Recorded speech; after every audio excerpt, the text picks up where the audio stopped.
Ward number 18ના કોર્પોરેટરનું ચાલુ ટર્મમાં અવસાન થતાં ખાલી પડેલી બેઠક પર પેટા ચૂંટણી જાહેર કરવામાં આવી છે, જેથી આદર્શ આચારસંહિતાના અમલીકરણ અંતર્ગત બુધવારે મળેલી ડિસેમ્બર અને જાન્યુઆરી માસની સંયુક્ત સામાન્ય સભા સંચાલન વગર જ અચોક્કસ મુદ્દત માટે મુલતવી રાખવામાં આવી હતી।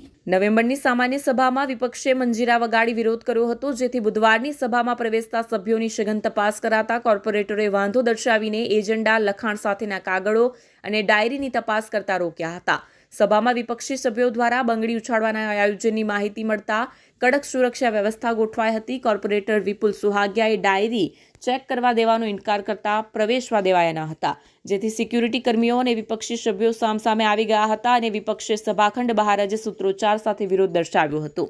મેયર અને ચેરમેને સરકારી કાર જમા કરાવી દીધી। આચારસંહિતાને પગલે મેયર, સ્ટેન્ડિંગ ચેરમેન સહિતના પદાધિકારીઓએ સરકારી કાર ડ્રાઈવર સેવા જમા કરાવી હતી।